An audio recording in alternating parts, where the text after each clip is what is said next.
Jangan panggil aku anak kecil, Paman. Mungkin begitulah yang dikatakan Cape Verde kepada seluruh dunia di ajang Piala Dunia 2026 ini. Status mereka tahun ini adalah anak baru. Banyak orang melihat mereka sebagai tim kroco di ajang 4 tahunan ini. Namun lihatlah, tim kroco ini tiba-tiba maju ke babak 32 besar. Bukan hanya lolos, Cape Verde membuat banyak orang terheran-heran dengan rekor dan statistik mereka. Walau tergabung di grup yang bisa dikategorikan sulit, negara ini tetap bisa lolos sebagai runner-up. Apa kira-kira yang membuat Cape Verde kelihatan aneh?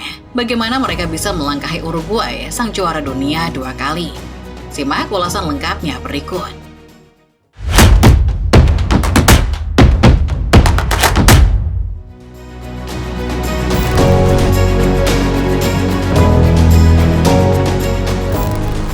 Mari kita mulai bahasan dengan laga antara Cape Verde melawan Arab Saudi. Laga yang berlangsung pada Sabtu 27 Juni 2026 pagi ini adalah sebuah laga penentuan. Di atas kertas, Arab Saudi seharusnya bisa mengamankan 3 poin. Apalagi secara pengalaman mentas di Piala Dunia, mereka jauh lebih matang. Namun realita yang terjadi justru sebaliknya. Kedua tim mengawali laga dengan tempo cukup lambat. Tapi lama-kelamaan, Cape Verde malah keasikan menyerang. Malah, lini bertahan Arab Saudi lah yang kena gempur skuad hiu biru. Untungnya dari 15 tembakan, tak ada satupun yang bersarang di gawang Mohamed Al-Owais. Bagaimana dengan serangan Arab Saudi? Secara statistik tembakan tepat sasaran. Tim yang kini diasuh Georgios Donis melepas 3 tembakan on target. Jelas butuh effort lebih buat membobol gawang seorang Vitinha. Kiper yang kemarin kerasukan Prem Buffon itu berhasil menyelamatkan 3 tembakan yang mengarah ke gawangnya. Cape Verde mungkin harap-harap cemas setelah peluit panjang ditiup. Pasalnya, langkah mereka akan sangat ditentukan oleh hasil laga Uruguay versus Spanyol. Untungnya, anak asuh Marcelo Bielsa tumbang melawan La Roja. Jadi, si anak baru Cape Verde pun berhasil melangkah ke babak 32 besar.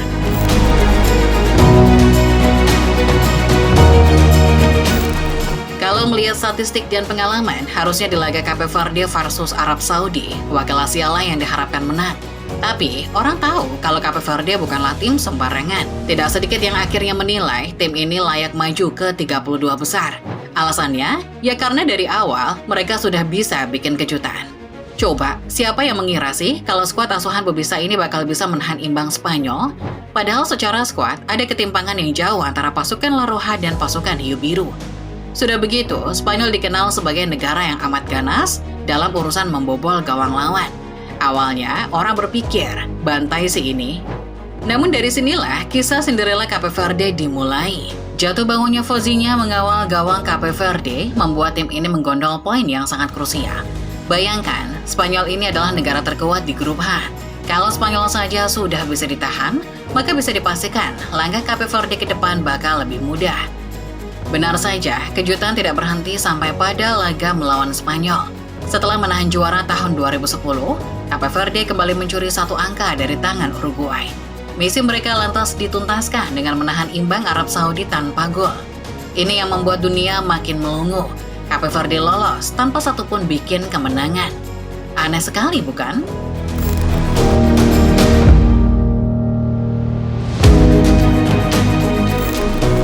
Ya, dari keanehan tadi, kita bisa melihat bahwa prinsip yang dibawa Bubista beserta armadanya ke Piala Dunia 2026 ini sebetulnya sederhana.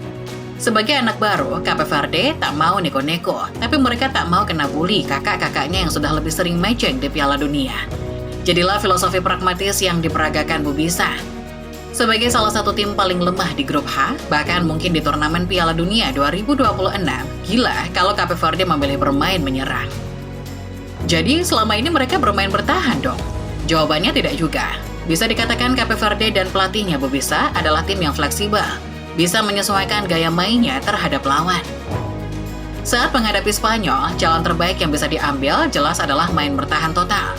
Cape Verde bertahan rapat sepanjang laga, dengan harapan mematikan semua opsi passing Spanyol. Hasilnya, manjur. Spanyol menguasai penuh aliran bola, tapi permainan mereka cuma bisa muter-muter. Sekalinya bisa lepas syuting, ada Fozinha yang bisa menghadang. Nah, ini yang membuat Cape Verde beda. Meski bertahan total lawan Spanyol, Cape Verde memainkan taktik yang cenderung lebih menyerang saat melawan Uruguay. Padahal secara kualitas, Uruguay juga jauh di atas mereka. Taktik ini dipilih karena Uruguay menerapkan garis pertahanan tinggi, tapi tidak punya bek sesolid Spanyol. Hasilnya, 2 gol bersarang ke gawang sang juara 2 kali Piala Dunia. Kendati akhirnya juga kebobolan 2 gol, Cape Verde mempertahankan prinsip paling penting buat tim kecil. Jangan kalah atau dengan kata lain, cukup ambil 1 poin saja. Lagi, prinsip itu diterapkan di laga kontra Arab Saudi dan berakhir dengan kelolosan mereka ke babak 32 besar.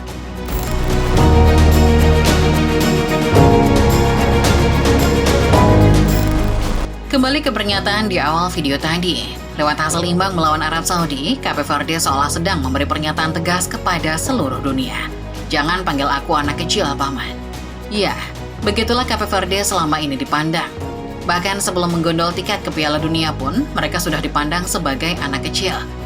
Cape Verde tergabung ke dalam grup D kualifikasi zona Afrika. Di sana, mereka satu grup dengan Kamerun. Sudah bisa ditebakkan siapa yang dijagokan orang bakal lolos. Sudah pasti Kamerun. Tapi disinilah Cape Verde membuat keajaiban.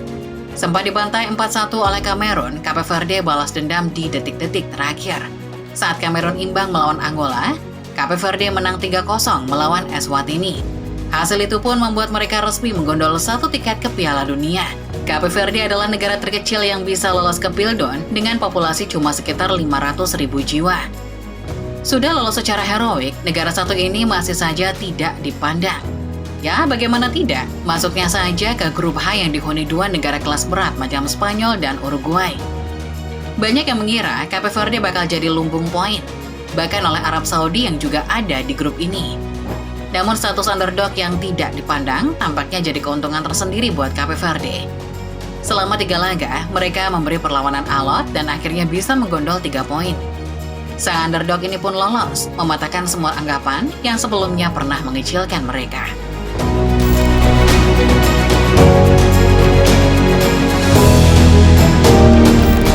Setelah dipastikan lolos ke babak gugur, para pemain Cape Verde tak bisa menahan ekspresi kegembiraan mereka. Yakin deh, masyarakat Cape Verde juga pasti melakukan perayaan besar-besaran. Gimana enggak? Ini kan pertama kalinya mereka maju ke babak gugur Piala Dunia. Kejadiannya persis di momen debut pula. Tapi, kalau ada satu pesan buat Cape Verde, maka kalimat yang mungkin layak diberikan adalah nikmatilah momen ini selagi bisa. Kenapa begitu? Karena kalian lihat sendiri bagian resmi babak gugur Piala Dunia 2026 berikut ini. Siapa lawan Cape Verde di sana? Ya, betul, timnas Argentina. Balang betul nasib si hiu biru ini. Ibarat kata pepatah, ini sih keluar dari kandang macan masuk kandang singa. Sang debutan harus langsung berjumpa dengan Argentina di babak 32 besar. Tak usah ditanya peluang mereka lolos, jujur sulit betul.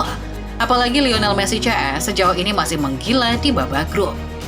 Walau banyak yang bilang rasa lapar Argentina sedikit berkurang, rasanya itu tidak terlihat di babak grup.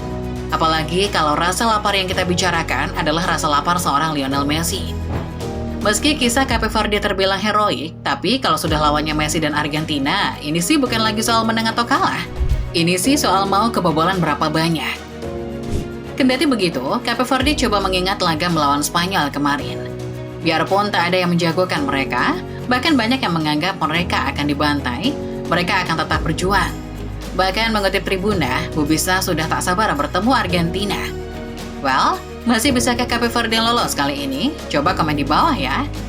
Pastikan kalian like video ini kalau kalian suka, subscribe Sorting 11 Moment, dan jangan lupa nyalakan notifikasinya supaya kalian gak ketinggalan setiap update, serta bahasan-bahasan menarik seputar sepak bola lainnya.